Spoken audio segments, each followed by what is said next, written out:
नमस्कार, मैं हूँ राहुल मिश्रा और आप लोगों को इस वीडियो के माध्यम से कुछ बताना चाह रहा था।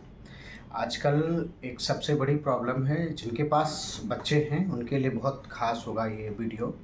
जो छोटे बच्चे अभी जो विद्यालय पढ़ने जाते हों उनके लिए बहुत ख़ास वीडियो रहेगा ये। बात ये है कि हम लोग बचपन से ही पढ़ते आए हैं, एक शब्द एक लाइन रही है कि विद्या ददाति विनयम, अर्थात विद्या से हमें विनय प्राप्त होता है, विनम्रता आती है हमारे अंदर। लेकिन आजकल के जो बच्चे हैं, आजकल विद्यालय जाते हैं, पता चलता है लड़ाई झगड़ा ये सारी चीज़ें सामने आती हैं। तो क्या कारण है कि उनके अंदर विनम्रता नहीं आ रही? वो घर पे आते हैं तो माँ बाप से, भाई बहनों से आपस में लड़ाई झगड़ा, इन सब सारी चीज़ों की गतिविधियों में वो लिप्त रहते हैं। इन सबको हम जानेंगे कि ये कहाँ दिक्कत आ रही है। क्या विद्या ही देने के लिए जा रहे हैं? क्या ये जो माँ सरस्वती हैं ये विद्या की ही देवी हैं या शिक्षा की? देखिए, शिक्षा और विद्या ये दोनों चीज़ हमें जानना होगा, ये दोनों अलग-अलग चीज़ें हैं। आजकल जो बच्चे विद्यालय में पढ़ने जाते हैं वहाँ शिक्षा ग्रहण करने जाते हैं, और विद्या एक किसी क्षेत्र में विशिष्ट ज्ञान को कहा जाता है।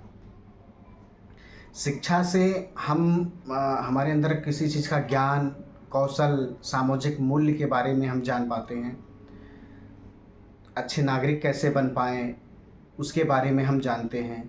समाज के विकास को प्रोत्साहित कैसे किया जाए, इन सब चीज़ों के बारे में हम जान पाते हैं। शिक्षा हमें समझदार तो बनाता है, सक्षम बनाता है, एक समर्पित नागरिक बनाता है।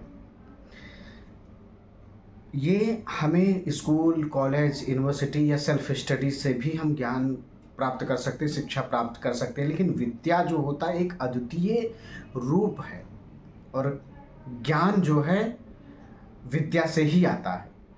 ज्ञान यानी आप पिता बन तो गए, लेकिन एक अच्छे पिता कैसे बनेंगे? आप एक बच्चे तो हैं, लेकिन अच्छे बच्चे, अच्छे बेटे कैसे बनेंगे? एक अच्छे स्टूडेंट कैसे बनेंगे? तो जब तक कि आपको संस्कारों से पोषित नहीं किया जाएगा, ये कैसे आ पाएगा? विद्या जो होता है ये एक मानवीय समृद्धि का बहुत महत्वपूर्ण हिस्सा है, और ये बहुत ही समाज को आवश्यकता है आजकल इसकी, तभी ये समाज बड़ा सशक्त हो पाएगा। शिक्षा और विद्या में यही मूल अंतर है कि शिक्षा एक नागरिक तो बनाता है, लेकिन विद्या एक आपको एक अच्छा नागरिक बनाता है, एक महत्वपूर्ण नागरिक बनाता है। हमें विद्या रोज़मर्रा के कामों में नहीं, कभी-कभी आवश्यकता होती है लोगों से बातचीत, बात व्यवहार में, ये कहीं न कहीं इन सब चीज़ों की जो कला है वही विद्या है। वही हमें विशेषज्ञता इन सब में प्रदान करती, वही एक विद्या है।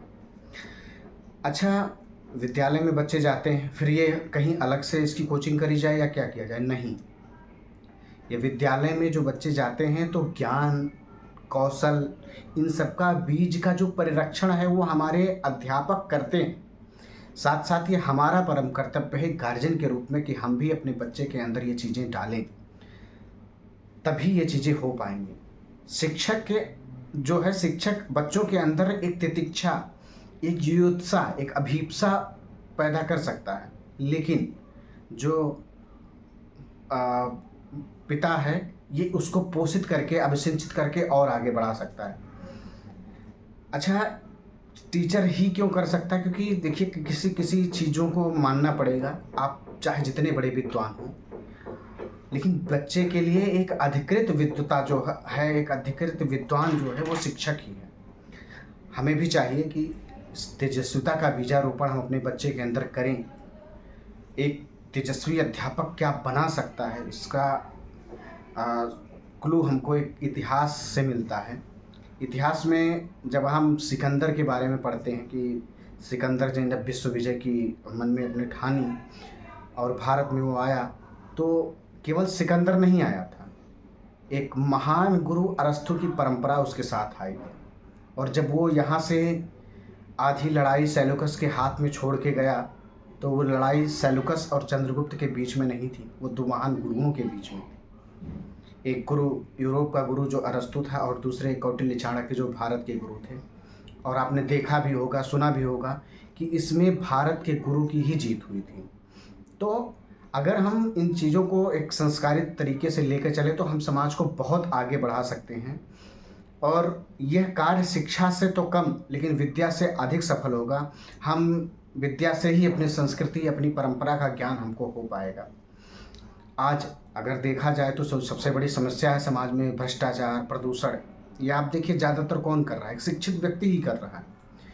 जो विद्या संपन्न है वो कभी नहीं करेगा। आपने कभी सुना कि कोई विद्वान था या ऐसे करके उसको अच्छे से संस्कारित व्यक्ति था और वो बैंक से इतना लोन लेके बाहर फरार हो गया? नहीं, एक शिक्षित व्यक्ति लेके गया। तो लानत है ऐसी शिक्षा पर जब तक विद्या उसमें पोषित न की जाए। ये सारी चीज़ें आ कहाँ से रही हैं?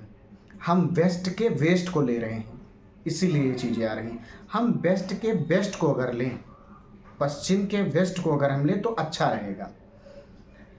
ये चीज़ें परिलक्षित करना ये हमारा कर्तव्य है। अपने बच्चों के अंदर हम इस चीज़ों को पोषित करें।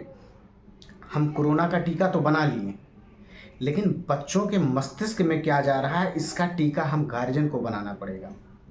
जब तक हम आप नहीं इन सब चीज़ों को बनाएंगे तब तक नहीं हो सकता है। इसके लिए हमें अपने जो सुख हैं, अपने जो आनंद हैं, अपने जो निजी स्पेस हैं, वो नहीं बल्कि उससे थोड़ा आगे बढ़ के हमको बच्चों पे पहले ध्यान देना होगा, उनको संस्कारों से पोषित करना होगा, तभी इन सब चीज़ों को पाया जा सकता है। पहली चीज़ तो ये है कि हम देखते तो ये हैं कि बच्चे क्या खा रहे हैं, क्या पी रहे हैं, कहाँ जा रहे हैं, क्या कर रहे हैं, लेकिन उनके मस्तिष्क में क्या जा रहा है, उनके मस्तिष्क में किस प्रकार की बातें जा रही हैं, ये सबसे बड़ी चीज़ है।